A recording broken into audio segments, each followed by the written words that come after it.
Amen. Purihin po ang Panginoon sa umagang ito. Excited ba kayo mga kapatid? Pwede ba nating palakpakan ng Panginoon sa ating kalagitnaan? Wala naman tayong kapatid na na foreigner, no? So salamat sa Lord for giving us this wonderful day. This is the day that the Lord has made and we will rejoice and be glad in it. It's good to see, yung mga kapatid natin, matagal na natin hindi nakikita. No, salamat sa Lord for this opportunity. So, yun po, I know everybody is busy kasi magpapasko na. Yung iba sa atin, kung mapapansin nyo po, hindi natin nakakasama kasi yung iba nauna na sa Pilipinas. Pero much more than that, gagawin natin to palagi. No? Ito yung maganda sa sa church eh. Alam mo yun, umunti man ang tao pero ang presensya ng Lord nananatili. No? So, syempre, kapag mangilan-ngilan tayo, kailangan nating tumingin dun sa iba. Na-invite naman natin sila sa church. No?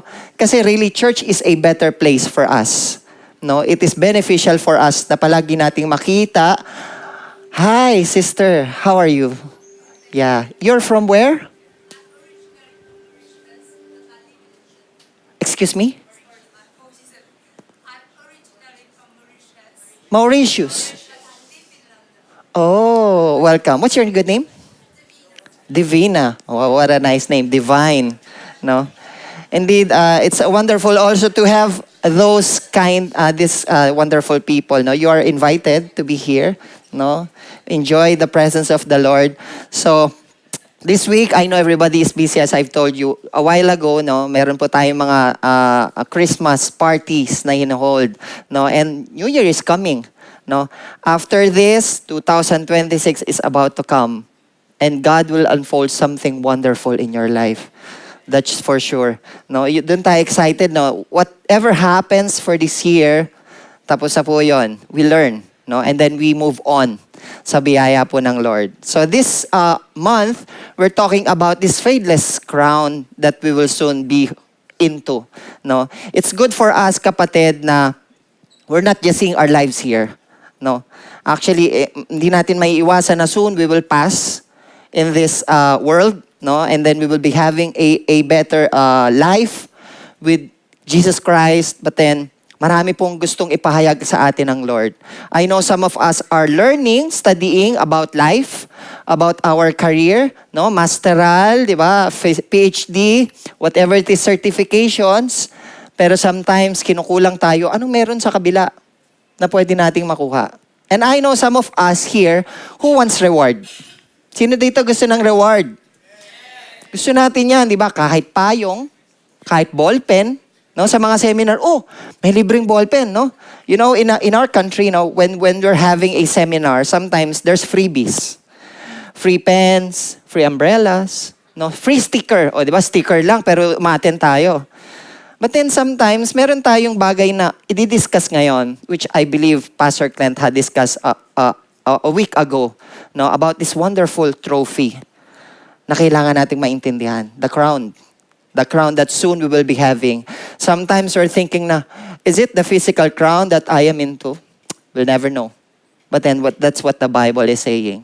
And from here, I believe, kapatid, you and me will benefit sa atin pang pag-aaralan. Are you excited? Let's give a big clap offering to our God. Amen. Let us pray. Let us pray. Father God, we thank you, Lord, for this day. Thank you, Father, for a wonderful worship that we had. Indeed, Lord, we cry glory. We cry honor, Father, in your mighty name. We pray, Father, that you will be lifted up in the midst of us. As we believe, Lord, in our worship, ikaw po ay nalulugod, Panginoon, sa inyong mga anak. Lord, this is the thing that we will do when we leave this earth. And through that, Lord, let us continue to practice, O Lord, and have this commitment and have this sustaining life, Lord, a lifestyle of worshiping you, Father, as always. Salamat, Lord, for we know at the end of this race, what we are doing right now will still remain. Everything will pass away, but your mighty presence will be there, O God. Thank you, Lord, for this wonderful day. Indeed, Lord, forgive us. Forgive the speaker. Indeed, we are sinful, but then by your grace, we have been forgiven and redeemed, O God. Be with us, Lord, and speak. Lord, we don't want any voice or anything that we will hear for today or this morning, but only the name of Jesus be lifted up in the midst of us. Thank you, Father. Thank you for these wonderful people. Thank you, Lord, for your mighty presence. In Jesus' name we pray. And all the church said, Amen. A big clap offering of praise again to our Lord. Hallelujah. Yun po, may tumatawag sa akin coming from United Arab Emirates. O, di ba? No? Praise God. No? Salamat sa pagkakataon. No? It's an opportunity for us, as always, to meet. Bakit? Kasi meron tayong mga bagay na matututunan po no, sa umagang ito. No? In this world, we see rewards as we do something in exchange of. No? Sa lahat, sa liga may reward. No? Sa atin pong office, there's reward. No? Best Employee of the Year. O, di ba? Sometimes we are into this trophy. No? Sa Bible quiz lang, di ba? Yung mga giveaways. When we have our Bible quiz, we want to be on top. We want to take that first place. We want to be excellent in everything. No? We see rewards in exchange for goodness. When you are good, you will have rewards. Si Mami, no? I always heard it through her, especially when she's teaching. No? Kailangan daw meron siyang candy. Why? Para ang mga kids makinig because of that reward. No? Different, let's say, ideas or events. But one thing is for sure. No? We need to be rewarded by our Lord Jesus Christ. No? In Psalm chapter 62, verse 12, it says, And with you, Lord, is unfailing love, and you reward everyone according to what they have done. He is the one who will reward us in everything we do. Kaya kapatid, whatever you're doing right now, rest assured it will be rewarded soon. If you have accepted the Lord as your personal Lord and Savior right now, you are included in this reward. I'm not saying this because I just want to, but then that is what the Bible is saying. Amen? So He will ultimately repay each person according to their deeds or works. No. God is the one who will judge us what we did here on earth. No. I know some of us, we're not perfect. We fail for so many times. But then, let me remind you this. Sagana po ang pag-ibig ng Diyos sa lahat ng bagay. Yun yung tinitingnan natin eh. Lord, your love and your mercy is enough for me to be able to stay on the right track whatever happens. Marami pong nangyari sa buhay natin, not only for this year. God is not faithful only for this year, right? For the years that have passed. Ilang taon na po kayo ngayon? No? Sometimes you were thinking na, yes, salamat sa Lord for this, let's say, 50, 60, 40 years of living here on earth. But God is so faithful. Why? Because until now, we are still here. Amen? We are still doing what we are enjoying to do. But then, let me remind you this as well. God is also enjoying to see you, kapatid, working, no, hand in hand, partnering in the kingdom of God. No, yun ang gusto ng Lord. Anak, I'm not giving you your life for you to be able to see that you will just surpass the day. No. God is giving us life for us to be able to be a hand for somebody who is needing it. No. There is something in us that we have accepted and let's share it. No. We are an open Bible for someone to read. Amen. So in Revelation chapter 22 verse 12, no, this is in the New Testament. This is the last chapter of the New Testament. Look, I am coming soon. My reward is with me. And I will give to each person according to what they have done. So even the Bible is saying that rewards are part of Christians' future experience. Kaya kapatid, the hope that we have, don't put your hope in something that you have. No? Cellphones, iPad, gandang lalaki, suit. No. Don't put it there. Put it in the name of Jesus. That's the future experience na ma-experience natin pagdating ng panahon. That's the most important thing. Why? Baka kasi ang reward na makukuha natin, the reward comes from Him. Nobody else. No? So our topic for today is the day of heaven rewards. Sometimes, andun tayo sa point na, heaven? Tagal pa yun eh. I'm still young. No? I'm still young.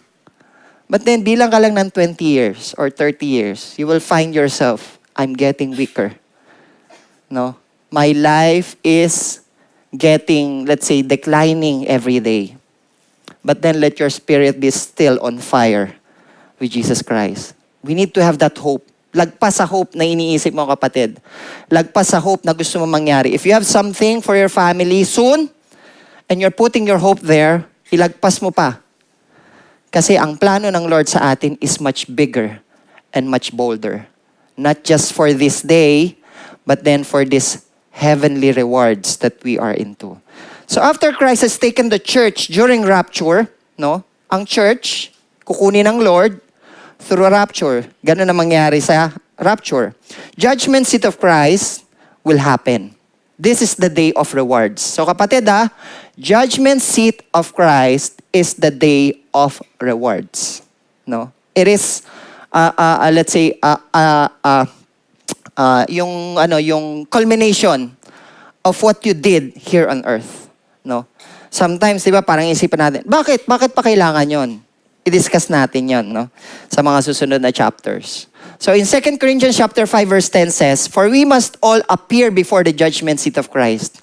You and I will appear one day." This is for the Christians, These are those people who have a personal relationship to the Lord, who have received God as their personal Lord and Savior. So that each of us may receive what is due for us during the things done while in the body, whether good or bad. Lahat yun, kapatid, susulitin natin, no? Lahat yun, lahat ng bagay na ginagawa natin sa mundo, soon, no? We're gonna see it in front of God. So all believers must appear before the judgment seat of Christ to receive rewards or consequences for their deeds, good or bad, done in their earthly bodies, emphasizing personal accountability and an eternal perspective for Christians. That eternity, no? Yun po yung sinasabi ko. After here on earth, there's life after this. We're gonna face God. We're gonna face Jesus. And we will tell Him, no? Tayo po ay magsusulit dun sa lahat ng ating mga ginawa, no? And meron dalawang bagay about this judgment seat of Christ. Number one, the judgment seat of Christ is not the final exam for heaven. Alam mo yun, after you die, judgment seat of Christ, tapos na. No. It's not like that. Ang sa atin lang po, kung ano yung ginawa natin dito sa mundo, once we pass away for this earth, tapos na ang ginagawa natin sa mundo. Kaya nga, di ba, may paalala ang Lord, Lord, teach us to number our days so that we may live a life of wisdom. Kailangan natin magkaroon ng wisdom, kapatid. As I've told you, no, God is not just giving us life para makita sa sarili natin na kailangan mabuhay tayo, kailangan kumita tayo ng maraming pera. No. Nandito tayo, kapatid, para ikaw at ako maging kabahagi, maging partner ng Lord sa Kanya pong ubasan. No? Ganun yun, kapatid. No? So wag nating sayangin. So when you become a Christian, you made a contract in heaven. No? You get the eternal gift and it will never be taken away. So yung sinasabi po nila, no, I know may mga teacher na nagsasabi na ang salvation nawawala. It is not. It comes from the Bible. I'm not saying it because yun yung alam ko, pero yun po kasi ang sinasabi ng Biblia. No? So once saved, always saved. Okay naman pala eh. So it is the reason, if I am saved right now, I can do whatever I want. No, it's not like that. You also need to question yourself. Do you really accept God as your personal Lord and Savior? Kasi once we accept Jesus in our lives, we are not the one who's handling the will of our life. It is Jesus. So may wrestling yon, no? We will wrestle really to what is the plan of God and what your plan is. And mind you this, we will not win in the plan of God. That is the reason sometimes it's hard for us. Why? You have your plans, but the Lord determine your step. No? Many are the plans in a man's heart, but it is the Lord's purpose that will prevail. Whatever happens, no? Ano man yung gawin mo, magsikap ka man, kung ang plano ng Lord, hindi yon, kapatid. Stop it. Pray. Ask for leading. No? In Ephesians 2 verses 8 to 10, it says, "For it is by grace you have been saved through faith, and this is not from yourselves. It is the gift of God, not by works, so that no one can boast. For we are God's handiwork, created in Christ Jesus to do good works, which God prepared in advance for us to do." We are not saved by good works, but for good works. Sometimes, diba, being a Christian, we're not into good works. But then let me tell you this, kapatid. Good works also is important for us to share what we have received from the Lord. When we receive Jesus Christ, there's no bad works.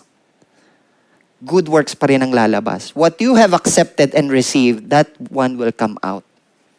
Unless you did not receive anything. Kaya sa atin po, in our personal life, we need to accept the grace of having Jesus in our lives.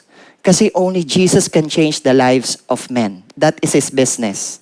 Our business is to continue pray that God will give us leading and here on earth. No? So with this one, no, with this good works, yeah, I believe it is also a gift that comes from the Lord. And that is also the thing that we want to receive every now and then, good works. Simple commendation. No, yung kapatid, manggaling-galing ng ginawa mo, praise God sa buhay mo. No? Those are, let's say, simple good works na nanggaling sa bibig mo. Pero yung gumawa ka ng something to serve your brethren, it's a life-changing experience. Kapatid, that is the reason we are here. Why? Because once and for all in our life, somebody served us. Right? No? And we are here to serve. We're not here for you to be able na lahat tayo makatayo rito sa harap. Soon, if God will let us to stand here in front and declare the goodness of God, it will happen. No? Andun tayo kapatid every day we declare the goodness of God. And that is the thing that we can only boast of in our lives. We cannot boast for anything. Whatever we did, no, the good things that you are doing, you cannot boast for it. But then the goodness of God, no, we can boast for that. Kasi alam natin na yun ang magbabago ng buhay na meron tayo. In Titus chapter 3 verse 5, it says, He saved us, not because of righteous things we had done, but because of His mercy. He saved us through the washing of rebirth and renewal by the Holy Spirit. It is by mercy for you and I were saved. Hindi tayo naligtas because maganda yung prayer natin that time. We have been saved because of His idea and decision. No? Kasi po, yung ginawa ni Jesus Christ in the cross of Calvary, what He did, it is His decision. He can spare Himself to be crucified in that cross. But God made a decision because of His love for you and me. And yun po hanggang ngayon, until now, we are coming back to that love. No? What Christ did in the cross of Calvary, yung love na yon, kapatid, hanggang ngayon, nararanasan natin. No? Yun yung binabalik-balikan. That is the reason you and I are here, not because of anyone else, but because we're seeing the wonderful and mighty presence in the lives of everybody. You are the physical expression of God's love here on earth. Huwag natin tanggalin yun sa isip natin. Whether you are in court, out of the court, you are in your family, you are with your friends, you are an open Bible for someone to read. Kasi there's grace di ba? The love of the Lord is always pursuing you. So once you come up na tumalikod ka sa Lord, God will still do His part for you to be able to see that grace and that mercy in your life. No? Hindi magsasawa ang Panginoon sa atin. Amen? So number 2, the judgment seat of Christ is not found to be judging believer by another. No? Hindi tayo pupunta ron para, Pastor Clint, anong nakuha mo? Pastor Romel, anong nakuha nyo? No. Actually, pagdating dun kapatid, magkakapatid pa rin tayo sa pananampalataya. There's no such thing as let's say, a bishop or in the highest position in the church, a leader. No. All of us there are children of God. Magkakapatid pa rin tayo sa pananampalataya sa Panginoon sa ayaw natin at sa hindi, sa ngayon. No. Heaven is a wonderful place. That's what the Bible is saying. And ako, minsan, when I'm seeing heaven, alam mo yun, try to figure it out.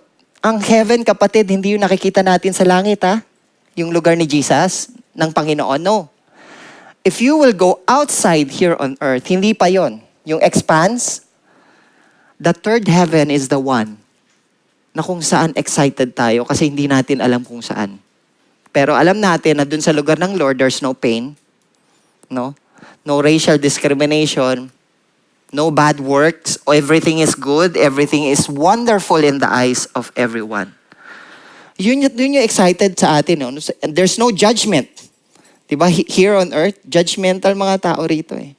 And kahit tayo sometimes, no, we tend to judge people. Kasi mas minsan ang mata natin, alam mo yun, kung ano yung masasabi mo sa iba eh. Mas meron kang masasabi, magaling tayong critic. Kahit Kristiyano. Kaya lang after that, God is giving us this heart na pina-express sa atin ng Lord na hindi yan ang gusto ko sa iyo, anak. Ang gusto ko sa iyo, maging light. You need to be the light here on earth. No, you need to be the salt and the light. Yun ang kailangan natin gawin. Amen? You're still there? Amen. Intro pa lang po itong dinidiscuss ko sa inyo. No? So we're gonna talk about this. Sige, punta mo tayo. 1 Corinthians chapter 4, verse 5. Therefore, judge nothing before the appointed time. Wait until the Lord comes. You don't need to be judged because hindi tayo judge. No? He will bring light to what is hidden in darkness and will expose the motives of the heart. At the time, each will receive their praise from God. Masarap makarinig ng papuri, right? Sometimes yun yung nakakalaki ng ulo natin eh. Pero I believe when we hear the praise of the Lord in our life, it humbles us. No? Mas nakakapagbigay sa atin yun ng, Lord, I cannot boast of anything in you. But only your presence, the reason I am here. And I am saved because you chose that kind of thing na ginawa mo sa buhay ko para ako maligtas. No? So really, no, God is so good. Bakit? Kasi because of that goodness, He is giving us life. Abundant life. Not the life na meron kayo ngayon, kapatid. It is more than that. It will depend on you kung paano mo gustong kunin ang blessing. No, meron po akong katrabaho. I have a colleague, no. He is also a Christian, but then a baby Christian. He asked me, Pastor Dave, what can you say about the blessing that this country is receiving? Actually, this country is so blessed. We have seen it in our own eyes. And then I asked him, brother, what is your definition of blessing? Because sometimes we are into looking of that person that he is so blessed because of material things. Because of the things that is, kung anong meron, no? A good car, let's say a great career, a wonderful family.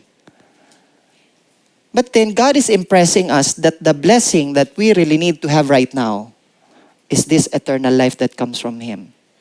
Why? This cannot be snatched in our life. Really, as I've told you, our life here will soon be gone. But that eternity in your life and mine will stay the same forever. No? May forever tayo sa Panginoon. Kaya don't settle on things na soon mawala. No? Kung meron kayong lakas ngayon, kapatid, if God is still giving you strength right now and sustenance, praise the Lord for it. Because He chose to give it to you. Nothing more, nothing less. So if in going to the church, napansin nyo kaninang parang ambigat, di ako makapunta ng church. And God won, no, na nakapunta kayo ng church, praise Him for that. Because it is God who made us win this life. In everything, no, sa ating mga anak, alam niyo yun, I know parents here has so many plans in their kids. But we need to take that plan sa taas. No, we need to kneel down for the plans that we have in our kids. Because that thing will matter in the end. Yung mga nangyayari ngayon, kapatid, the achievements that they are into, galing sa court, galing sa klase, galing sa school, hindi yun maaalala ng tao. Ang maaalala ng tao, yung ginawa nila sa kanila. Same thing with us. People will not remember us on what we have. People will remember us on what we did to their life. So just imagine, kapatid, if you are an instrument for somebody na nalapit mo sa Lord, hindi niyo yun makakalimutan. Kahit saan siya magpunta, at one day or another, He will continue to speak that one time, in my lowest moment, I saw this man, and he shared to me the gospel of salvation and I accept, and right now I have a new life, that God is giving me blessing and blessing beyond I can ever think or imagine. No. Yun ang blessing na gustong ibigay sa atin ng Lord. The Lord is not just giving us blessing na masasabi natin, ngayon meron, after some time wala. No. Hindi yun ang kalooban ng Lord. No. So heaven's rewards, what is the nature of it? What they look like? Number 1, the 5 crowns. No. This will be awarded in front of the judgment seat of Christ. Number 1, victor's crown. Yun yung diniscuss ni Pastor Glenn. Imperishable crown. This crown is incorruptible reward. In 1 Corinthians chapter 9 verses 24 to 27, pasadaan ko lang po, no? I know Pastor Glenn have discussed it a week ago. Do you not know that in all race all the runners run but only one gets a prize? Run in such a way as to get the prize. Everyone who competes in the games goes into strict training. They do it to get a crown that will not last, but we do it to get a crown that will last forever. Therefore, I do not run like someone running aimlessly. I do not fight like a boxer beating the air. No, I strike a blow to my body and make it my slave so that after I have preached to others, I myself will not be disqualified for the prize. Walk the talk, kapatid. No? Whatever we are telling to people, we need to walk through it by grace. Kung ngayon di natin siya nalalakaran, Lord, teach me how to do it. So this is self-control that will remain at the center, no, of the image of Paul. In the time of Paul, may dalawang games. The first is Olympics. The first is Isthmian Games, no, galing sa Church of Corinth. So meaning, alam na nila how training goes from one place to another. So 10 months of rigorous training, everybody runs and trains, but only one receives the prize. Yun po ang nangyayari sa tunay na laban. No? Only one team gets the prize. But in what we are doing, all of us are winners. No? Kaya we don't run like someone running aimlessly. Hindi tayo tumatakbo ng walang purpose, kapatid. We are here running because of the grace of God. Amen. And we will continue to run. Let's run. Let's be a father God wants us to be. Let's be a mother God wants us to be. Let's be a kid God wants us to be. Only then makikita natin na yung training na ginagawa natin, we are disciplining ourselves and preparing ourselves for future eternity.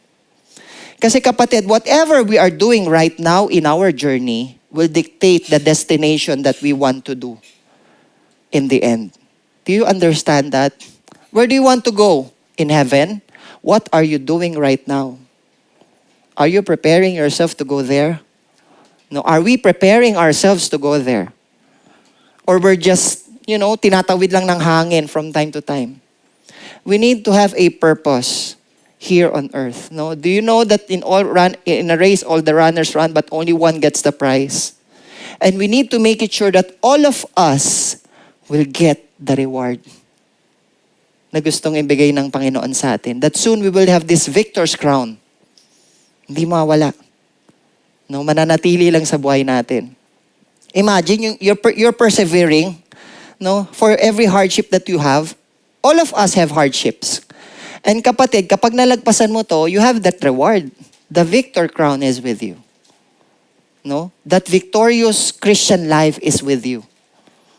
Yun yung crown na makikita natin. That's the first crown. When you face Jesus in the judgment seat of Christ. No? Kaya mahalaga yun eh. That's important. We need to have that personal relationship to the Lord. We don't need to talk about religion as some others do. We don't need to take it traditionally on what we did in our previous faith. But then right now, our faith clings to the one who is the source of everything. And His name is Jesus Christ. Amen? Siya ang pinaka-source ng lahat, kapatid. Bakit ikaw at ako masipag sa ministry? No? That is the reason we are into this ministry. No? We are always on fire. Because without Him, whatever we do is just a matter of performance. But then since God is present in everything we do, Lord, even though someone will not comment on what I am doing, I will still continue because I know you are glorified in my life. Yun yung sinasabi ng Lord sa atin. Kung ano yung ministry mo, kapatid, nag-aayos ka man ng upuan, nagwawalis ka man sa labas, naglinis ka man ng toilet, it is still a ministry that comes from the Lord. No? Meron tayong mga kanya-kanyang gift. And just imagine, all of those gifts, and even yours, will be practiced here on church. Marami pong mahahawa pagdating sa biyaya ng Panginoon. Amen? So in a Christian race, all of us can be a winner. We need to be disciplined to do that. Only then we will be candidate for that victor's crown. Most Christians are slave to their bodies. No? Ang katawan natin, kapatid, sometimes ang nagdidictate, our body is the one who's dictating us what to do. If you're hungry, you eat. But then, an athlete, do not do that. No?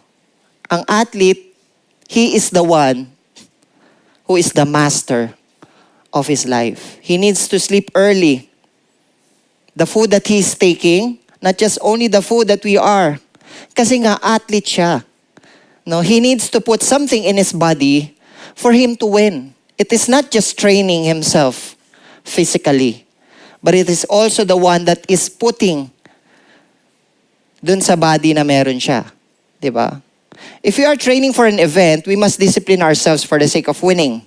Don't tell your body what to do because you will do the wrong thing most of the time. Diba? Sarap kumain eh. Alam mo yun, you're full, and then nakita ka na naman ng pagkain. Kakain ka ulit. Lalo na ngayon, diba? It is Christmas time. No? Festivities are left and right.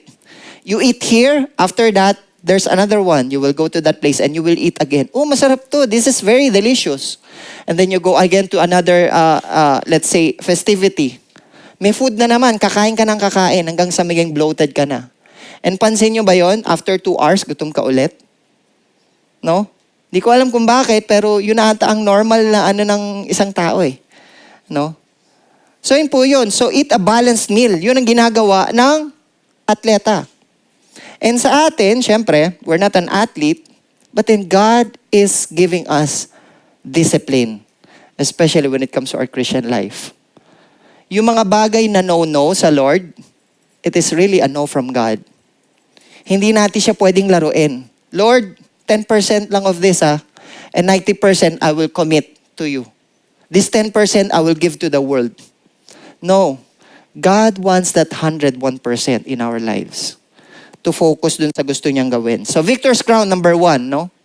Persevering for that hardship that we are facing. That is imperishable crown. Number 2, crown of rejoicing. No? In 1 Thessalonians chapter 2, verses 19, it says, "For what is our hope? Our joy or the crown in which we will glory in the presence of our Lord Jesus Christ when He comes. Is it not you?"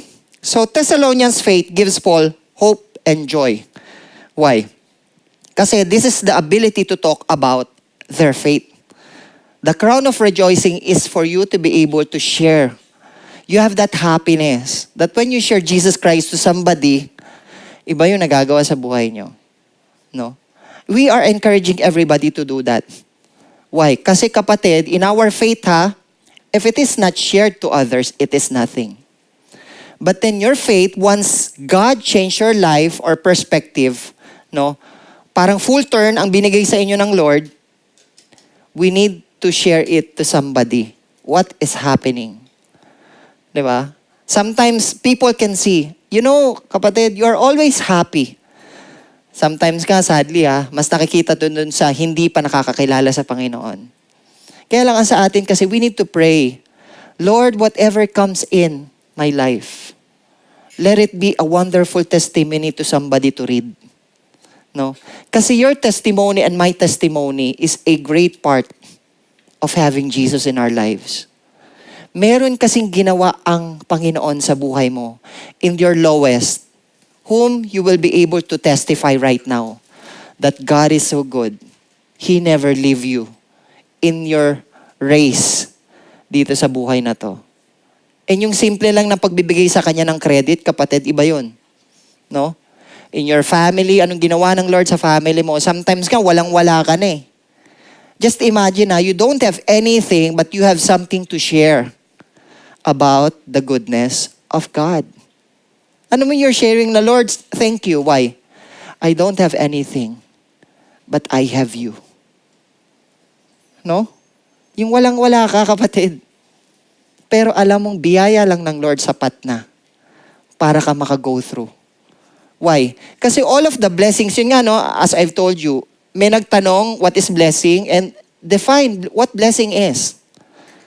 No, if you are into this material thing, that blessing is, let's say, is not a real blessing. It's fake. The real blessing is coming from the joy inside. And it goes out to somebody who can hear. Yun ang blessing. So there's crown of rejoicing, no? This is the ability to talk to others about their faith, focus and motivated. Ito po yung tinatawag na soul winner's crown. No? As I've told you, ang soul winning, kapatid, not just only for pastors, it is given for everybody. So take a note of it. Victor's crown, crown of rejoicing. Number 3, crown of righteousness. Crown of righteousness in 2 Timothy chapter 4 verse 8. Now there is in store for me the crown of righteousness, which is the Lord. The righteous judge will award to me on that day, and not only to me, but also to all who have longed for his appearing. The crown of righteousness is something that you are always excited sa pagbabalik ng Lord. No? So it is crown din pala yun, no? Yung iniintay mo syempre ganun yung kapatid, when you are waiting for the Lord, you will not do anything na wala ka lang gagawin. You are waiting meaning you are excited and at the same time preparing for His coming. And when you are preparing for the coming of the King, you will do something that He wants for you to do. Amen? Alam mo yun, yung minsang natutulog ka na lang, nasa court ka pa. Di ba? Bakit? Kasi gusto mong ibahagi ang Panginoon sa kanila. Yung matutulog ka na lang, meron ka pang CG. Bakit? Kasi alam mo na itong CG na to, meron kang makukuha sa biyaya ng mga buhay na nakasama mo ron. Yung alam mo, magpapahinga ka na lang ngayon, pero nasa church ka. Why? Kasi you want to hear what God will say to you. No? Sometimes you are seeing it as sacrifices, but then no. Those are benefits for us. Why? God is allowing us to enjoy those benefits. Kasi imagine, kapatid, kung if God will not again allow us that strength that you have right now, you cannot go to the church. Maybe you will stay in the hospital. No? But since God is giving us strength and you are sitting there and hearing the word, Lord, thank you because I'm still alive and kicking by the grace of God. No? Ang dami natin pwedeng pagpasalamat sa Panginoon. Really, the blessing, kapatid, the blessing does not only comes in monetary. It is coming in the grace and blessing and in the grace and mercy of the Lord. Kasi He is the one who is giving. And our God is the one who can give, and He is the one who can take it away. Diba? So if God is giving right now blessing, thank God for it. But don't settle for that blessing. Amen? Just thank the Lord. Lord, if the blessing that I have right now work, if I have work right now that can sustain my family, bountifully, I know God soon. It will not take long. But then since you are giving me this kind of blessing, thank you. But then for some time, if it is being removed in your life, God will open the doors of opportunity. No? Our God is our Jehovah Jireh, the one who provides. So don't settle on anything less about Him, that He can provide everything that you are needing. Ask and it will be given. Seek and you will find. No, knock and the door will be open. Sometimes andun tayo sa Lord, Lord, bakit hindi ako gumagaling sa sakit ko? Kapatid, once and for all, inilapit mo ba talaga yan sa Panginoon? Kasi ang paglapit natin sa Lord will not based on the results. If you want to come to the Lord, don't settle on results. Settle on the reality that God is the one who can make well, who can heal you, no matter what. Yun yun, no? Huwag tayong pumunta ron sa point na ang blessing, Lord, hindi mo pa binibigay sa akin kasi I'm not seeing it. Maybe God gave you blessing, but then sometimes you are focused on things which not part of His will in your life. No? So stay focused. No? God will soon reward us in everything we do. So this is the crown of righteousness. No? The crown who always look forward. The crown who always set his hearts in the coming of the King. Yung alam mo yung palaging naka-tune in sa langit. No? Sometimes people will say, no, it's a joke. Wala ka pa naman sa langit. You're not still in heaven. Why are you acting like one? Brothers and sisters, I'm not still in heaven. But I can bring heaven here on earth. Because I am the light and the salt of this earth. Yun. Meron tayong role na kailangang gampanan. Hindi tayo nandito, kapatid, for you to hear only what God wants for you to hear. You are there because after this, you will be a bullet for somebody na hindi pa nakakakilala sa Panginoon. Tayo po yung magiging grace para dun sa mga taong wala pa sa Panginoon. So that is the crown of righteousness. So tulungan lang natin, no? Walang pilitan. Why? Kasi ang time ng Lord, ang tinitignan natin, hindi po yung time natin. If the Holy Spirit is pushing you na wag siyang tigilan, no? For you to be able to intentional sa kapatid natin na to, do it. Kasi it is God's work for you to do it. But then if you will just do it because gusto mo lang, check your heart and ask the Lord for leading. Kasi kapatid, as I've told you a while ago, we cannot change the heart of men. But God can change the heart of somebody. And through that, magpo-focus tayo ron. Kasi alam mo yung gagawin ng Lord. Amen? So victor's crown. Crown of rejoicing. Crown of righteousness. Fourth one. Crown of life. No? Crown of life, in James chapter 1 verse 2, blessed is the one who perseveres under trial, because having stood the test, that person will receive the crown of life that the Lord has promised to those who love Him. So dito pa lang, kapatid, makikita natin, those who love Him. The promise of God is available for those who love Him. When you love the Lord, you will accept Him. Amen. If you love Jesus Christ, you accept Him. No matter what. Kasi alam mo na yung crown of life sa Kanya manggagaling. No, wala namang nag-invento nito eh. Nobody invented this. But then these are the things for us right now needs to hear. Kasi meron tayong matututunan. No? And it's good for us na ang Bible tapos na. Bakit? Kasi yung mga prophets, kapatid, just imagine dinidiscuss natin ngayon sila Moses, Abraham. They don't know what will happen. They just stand on the faith that God is leading them no matter what. And yung faithfulness na yon, nakita natin ngayon in our own eyes. What had happened 2,000 years ago. And what had happened 2,000 years ago can also happen in your family right now. As long as you stay focused on what God wants for you to do. So the crown of life, the perseverance through hardship, it emphasizes that perseverance through hardship, trusting God, leads to a spiritual reward. The crown of life. No, in Revelation chapter 2 verse 10 it says, "Do not be afraid of what you are about to suffer." No, ang gandang instruction for us. I tell you, the devil will put some of you in prison to test you, and you will suffer persecution for 10 days. Be faithful even to the point of death, and I will give your life as your victor's crown. What the Bible is saying to us, kapatid, hindi natin kailangang mamatay in an instant ngayon dahil sa pagsunod sa Lord. Ano ba yung mga kailangang patayin natin sa mga oras na to? The lust. Ano yun?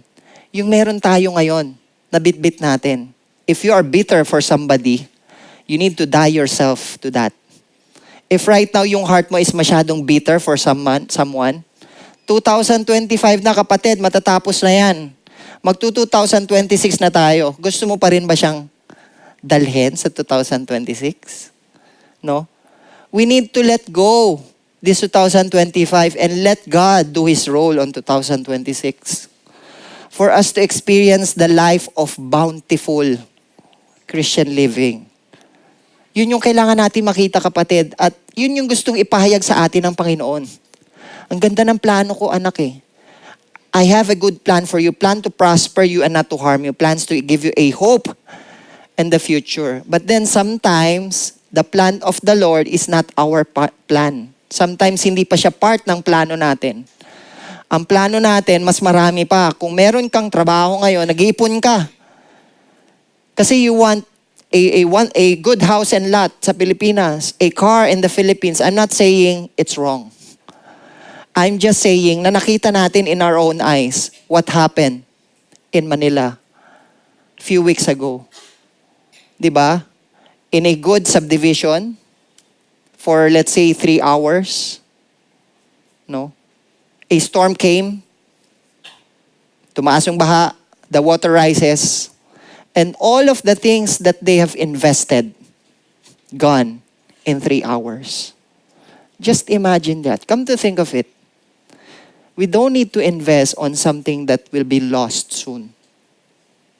Invest in the King of Kings and Lord of Lords, where there is eternity, that after this life, there is still hope in our lives.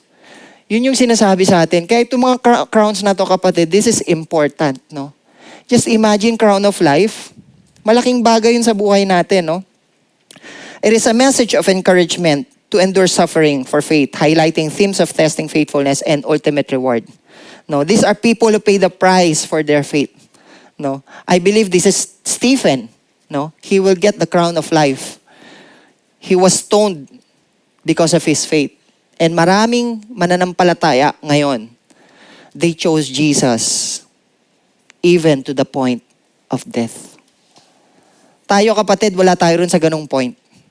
Kaya lang, ang sa atin lang, Lord, if one time, one way or another, I will go to that time, maybe the one to encourage me and give me courage to stay on you no matter what.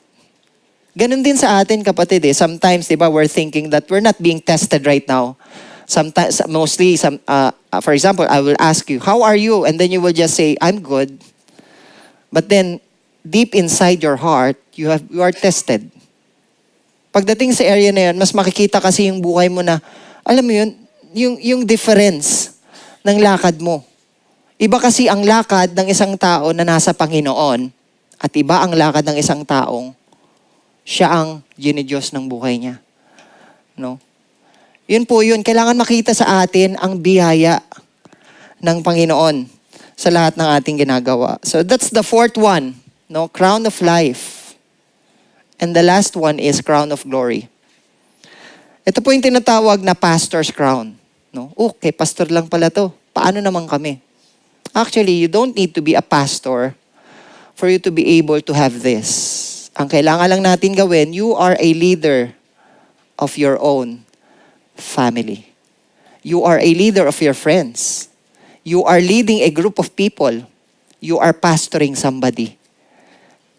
Ang pastor po, kapatid, hindi siya label. Hindi rin siya entitlement. I'm seeing a pastor, that word, na maaaring nasa akin ngayon, it's an act of service. Na kahit na anong gawin ko sa buhay ko, babalik at babalik ako sa biyaya ng Panginoon.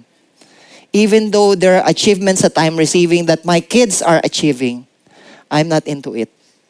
Unless God is fulfilled at naitataas sa buhay ng family ko. And my desire also and my prayer is yung same heart, magkaroon din kayo. I know in some way, kapatid, ganun din ang gusto nyo. No, wag tayong magsettle na kailangan ang bata mabigyan natin ng magandang kinabukasan, magandang buhay paglaki nila. Alam mo, makatayo sila sarili na lang paa. Why? Kasi kung wala si Jesus sa buhay nila, kawawa ang mga bata. Introduce Jesus na nagbago ng buhay natin. Kasi once and for all, Jesus changed our lives. And share it to our kids as well. Why? Kasi si Jesus, gusto niya ring baguhin yung buhay ng family mo. Amen? That's the crown of glory. Diba? In 1 Peter chapter 5 verse 4, and when the chief shepherd appears, you will receive the crown of glory that will never fade away. No? Hindi mawawala. Kung gaano siya kaliwanag nung una mong nakilala ang Lord, hindi yun nagbago, kapatid. Sometimes, diba, ang daming Kristiyano at first when they receive Jesus Christ as their personal Lord and Savior, on fire. After weeks and months, Nawala na. Pero yung fire na nanggaling sa Lord, hindi yung nagbago, kapatid. Ang nagbago, ikaw. Kaya sa atin, kapag nagbabago ang lakad natin sa Lord, pray. Pray. And ask the Lord, Lord, teach me. Yung area lang ng prayer, di ba? It's simple. No? For us, sometimes, I know, sabihin nyo sa akin na busy ako, hindi ako makapag-pray. I'm also guilty for it. But then, I need to make it sure and get back to the Lord. Lord, teach me how to pray. Teach me how to pray. Because this is the only connection that I am with you. Hindi ako maging connected sa iyo kung hindi ako mananalangin. No? And God will give you leading sa lahat ng decisions na ginagawa mo. Kahit yung pagsunod, pagpunta sa church, if you want to go to church, you pray. If you want to go to anywhere else, pray. If anything you want to, pagdating sa future, you need to pray for it. Kasi ang future, kapatid, wala sa kamay mo. The future lies in the decisions of God in your life. What is only in your hand is today. Because today matters. Whatever happens for today, aabutin natin yon. But then tomorrow, don't rest on tomorrow. Pray for it. That's the best, let's say, parang pagharap natin pagdating sa kinabukasan. Kasi even the Bible is telling us, do not worry about tomorrow, for tomorrow will worry about itself. Each day has enough trouble of its own. So what is a trouble for today is enough for today. And for tomorrow, it's another grace to experience for tomorrow. No? So these 5 crowns are awarded at the judgment seat of Christ. It is for us, and we need to be reminded that. We need to be reminded that the Lord Chief is your chief reward. Si Jesus Christ ang magbibigay nito, kapatid. It will not come to pastor. It will not come to any leader na nasa church. It is He na kung saan magsusulit tayo pagdating ng panahon. No? After this, in Genesis chapter 15 verse 1, the word of the Lord came to Abram. Abram siya, di ba? Bago na fulfill ang pangalan niya na Abraham. No? Do not be afraid, Abram. I am your shield, your very great reward. Sino si Abram? He is the father of many nations. How come na ang isang barren, alam mo yon, na isang balo, na matanda na, old age na si Abram eh. And even Sarah, binigyan pa sila ng anak.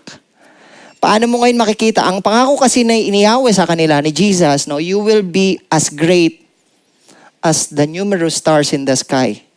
And then one question, Lord, how can it be? We don't have any kids.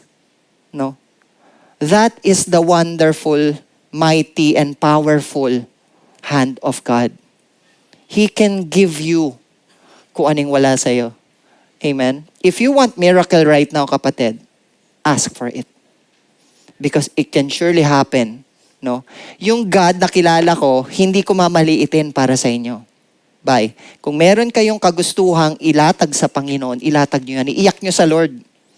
Kung mapangyari man yon, hindi sa akin ang credit. Nasa Panginoon. All we can do is to pray for you. Let's continue to pray for that concern. And then after some time, ang sagot, hindi manggagaling kay pastor. Ang sagot manggagaling sa Panginoon. Amen. Yun yung pinakamasarap na feeling eh. 'Di ba? So do not be afraid, no? Abram. Because after this, you will be the father of all nations. Number 2, resist doing work outwardly. As we wait for Jesus Christ sa kanya pong pagdating, huwag tayong gumawa ng bagay na kung saan para lang tayo nagpe-perform. No? Huwag tayong mag-perform na gumawa ng isang mabuting bagay para makita ni kapatid. Huwag tayong dumulog sa Lord, Lord, if I'll do this, if I will minister to this person, I know, you owe me big time. Because I did something on you. No, we cannot mock the Lord. God is always looking in the condition of our hearts. Ang sa atin lang, if you need to do something sa biyaya po ng Lord, do it. Because after that, God is the one who will give you blessing. Siya po ang magbibigay. Siya ang magbibigay ng reward na kinakailangan natin. In Matthew chapter 6 verse 1, natapos na po ako, be careful not to practice your righteousness in front of others to be seen by them. If you do, you will have no reward from your Father in heaven. So we as Christians, wala na tayo dun sa point na kailangan makita ni kapatid yung gagawin ko. No, we don't need to do it. If you need to do the right thing, do it. Why? In that closed door, the Lord up there will reward you. No matter what.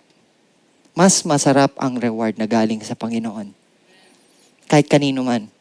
Maybe here, somebody is commending us in our faith. But then it is our prayer that more than that commendation, you are still setting yourself focused to the King of Kings and Lord of Lords of our lives. Yun yung gusto nating marating, kapatid eh. Di ba? So warning believers to be careful not to perform acts of righteousness like giving alms, praying, fasting publicly just to be seen by others because doing so forfeits their heavenly reward from God. Yun. If I do this, I will have a mansion in heaven. Di ba? Naririnig natin yon. Just imagine, pag may ginawa ka pala sa Lord, malaki makukuha mo sa heaven. Ibig sabihin, pagdating sa ganong area, kapatid, kahit gumawa ka ng maliit, kung gustong ibigay ng Lord sa iyo ang mansion, walang magagawa ang sino man. Kaya ang kailangan natin gawin, magpatuloy. No? In our Christian life, just continue. Kung sometimes nakikita, if you find yourself na, hindi na ako nakaka-attend ng mga gawain. Hindi na ako nakakagawa ng ganito. Iba na yung dati kong buhay sa buhay ko ngayon. Unti-unti, kapatid. Little by little. Go back to the grace of God and you will see changes. Kasi all of us are battling the same condition. Alam mo yun, pag tinatamad ka, di ba si Katam, ang hirap kalaban nun eh. Kasi talagang wala siyang gamot. Pag tinamad ka, when you get lazy, when you walk up early in the morning and you know you have church, sometimes you will find yourself sleeping or resting and not going to the church. Pero kung tutulungan mo yung sarili mo, no, I have church, I need to prepare. And you are sensitive of what Satan will do something sa buhay mo. Maging sensitive ka sa mga ganong galaw ng kalaban. Kasi the more you are getting closer to the Lord, Satan is doing his part for you to be able not to pursue God in your walk. No? Kailangan sensitive tayo sa mga ganong bagay, no?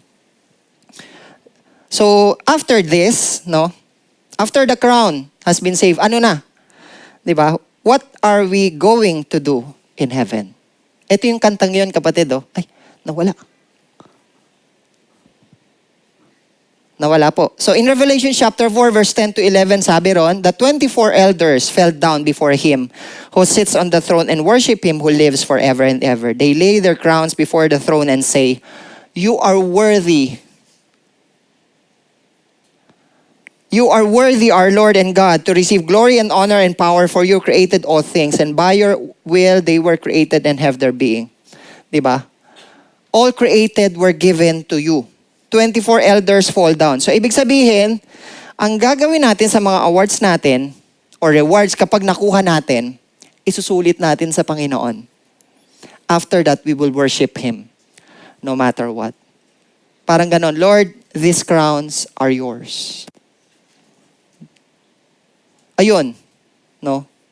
This crown is for you.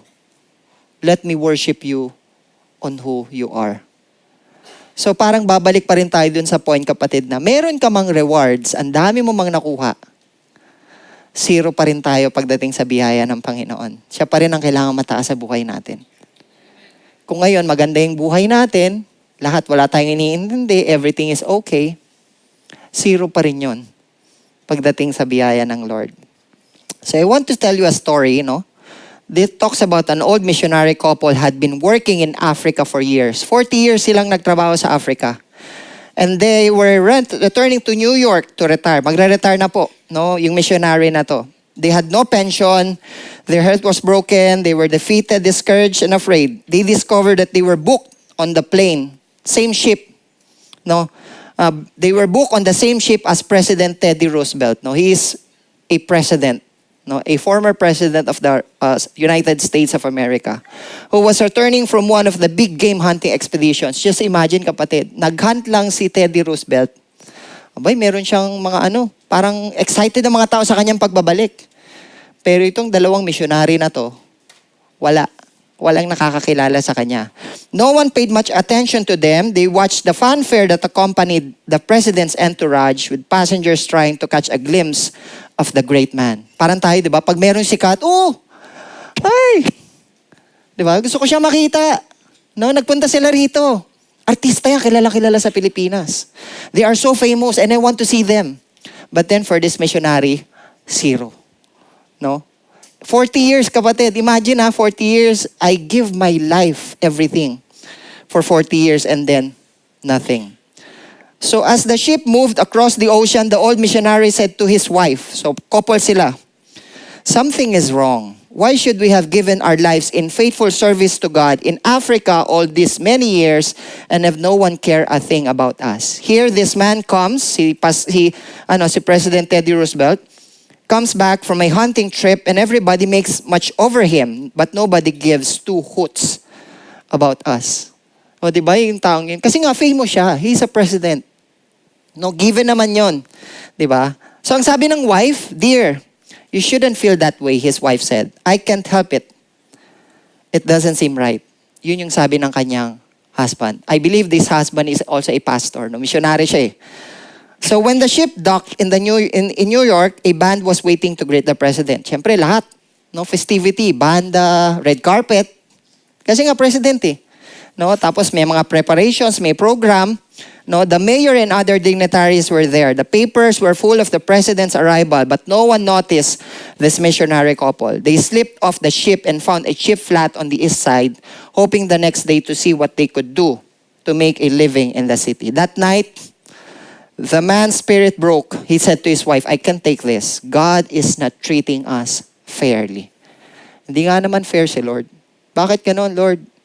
40 years akong nag-serve sa'yo eh. Ito, ngayon ko lang ito nakita, pero ang favor nasa kanya. No? Ako, ang tagal ko na sa kumpanya eh.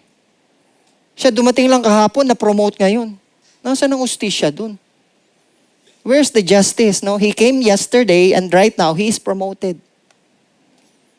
No? It's not fair. No? So a short time later, he came out that night, yun. The man's spirit broke. He said to his wife, I can't take this. God is not treating us fairly. His wife replied, no, smart, si wife. Why don't you go into the bedroom and tell it to the Lord? Makes sense. Pray. Tell it to the Lord. You're ranting for something. Tell it to God and ask Him what He will give you. That night, the man's spirit broke. No? Yun nga po ang nangyari. So a short time later, he came out from the bedroom, but now his face was completely different. His wife asked, Dear, what happened? The Lord settled it with me, he said. I told him how bitter I was that the president should receive this tremendous homecoming when no one met us as we returned home. And when I finished, it seemed as though the Lord put His hand on my shoulder and simply said, You are not home yet. So sa atin, kapatid, sometimes andun tayo sa point na, nobody's commending me in my ministry.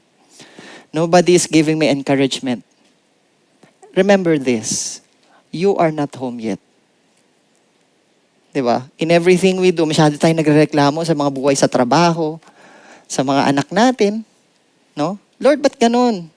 It is not treated fair in our work, in the family. No? Kung paano ko i-treat, the way how they treat me, it's not fair. But then God is telling you this, you are not home yet. So meaning there is something after this. There are rewards after this. Kung nahihirapan ka ngayon, kapatid, that's part of God's plan. And sulitin natin to sa Panginoon. Ibigay natin sa paanan ng Lord. Parang, Lord, di ko naiintindihan lahat ngayon. Pero I know soon. Paiintindi mo sa akin lahat ng bagay na to. Amen? So in Matthew chapter 25, verse 23, dito pa tayo magtatapos. His master replied, Well done, good and faithful servant. You have been faithful with a few things. I will put you in charge of many things. Come and share your master's happiness. No? So really, no, in this world, marami tayong pwedeng gawin. Kaya lang, soon, mas magandang marinig ang mga words na to sa Panginoon. Why? Kasi siya ang magbibigay sa atin ng reward na kahit na kailan, hindi maaagaw sa atin. Yun yung trophy, kapatid, na pag nilatag mo. Kung ginto siya, ginto talaga siya. Hindi siya yung ginto na pag nahangina, nangingitim. Kasi mga trophy ngayon, ganun. No? Kumbaga, lahat ng meron tayo, ang gusto ng Lord sabihin sa atin, lahat ng to, all of these things that we are doing right now, we will face one time with the Lord. And these words will be taken, no, boldly sa buhay natin. Well done, good and faithful servant. Come and share your master's happiness. So let's be excited, no? I know sometimes, iba, andun tayo sa point na, tagal pa yan, pastor. Bata pa ako eh. No, maaring this crowns, tagal pa yan, Lord. Hello? But then, the topic that we have this month, maririnig nyo siya from time to time. And it is my prayer na hanapin natin kung anong sinasabi ng Lord. Ganun po yun di ba sa word? No? We're not just reading it, but then we are standing upon it. So let God deal with you this week. No? Whatever we have learned, no, sa oras na to, let's pass it on to somebody who's needing it. But before that, pray. No, nailid ka ng Lord na ipakita sa atin ng Panginoon yung nararapat nating gawin para sa kanyang kabuuan. Amen? God is good. Let us all pray. Let us all rise up and let us pray. Yes, Lord. Father God, thank you for this wonderful morning. Thank you, Lord, for really reminding us once again the importance of faithfulness, stewardship, the importance, Father, of these rewards na nanggagaling sa inyo. Indeed, Lord, this reward will not come from us.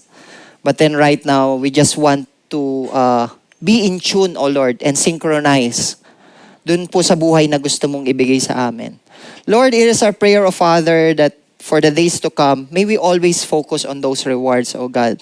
Not the reward these people will give to us, but then these eternal rewards that will come from you, that will matter soon. We pray, Father, na sa amin pong pagpapatuloy, Panginoon, makita sa amin, O God, yung purpose and yung will mo sa aming buhay. Dalangin namin, Lord, that anything that hinders us in worshiping you, O God, Lord, we pray na ikaw po ang magbigay ng proteksyon sa mga bagay na ito, Lord, that we may be able to to come boldly in your mighty presence. Lord, speak to us and lead us, Father. We cannot do this by our strength, O Father, by anything that we have. But then since you are there, O Lord, naniniwala kami, you can give it to us, Lord, mightily and powerfully. Thank you, Lord, for the word that we have heard. Thank you, Father, for this wonderful people which is in front of me. And it is our prayer, O God, that after this, O Lord, makita namin, Panginoon, that there's life, there's hope, there's leading na gagawin mo sa buhay namin. Maraming salamat, Panginoon, sa araw na ito, and our prayer, O God, that you will always be seen and reflected in our lives as we walk here on earth. Thank you, Lord, for settling our hearts, not more here on earth, but settling our hearts, Lord, more on your wonderful presence.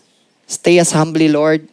Make us always positive on whatever is happening right now, Panginoon. This is part and in accordance to your leading sa buhay namin. Maraming salamat po, Panginoon, sa inyong salita. Maraming salamat, Lord, sa kabuuan ng aming pananambahan. And malugod ka, Panginoon, sa aming mga lakad sa ginagawa namin sa pang-araw-araw. Maraming salamat po. Thank you, Father, for this wonderful day. This is our prayer. In the mighty name of Jesus we pray. Amen and amen.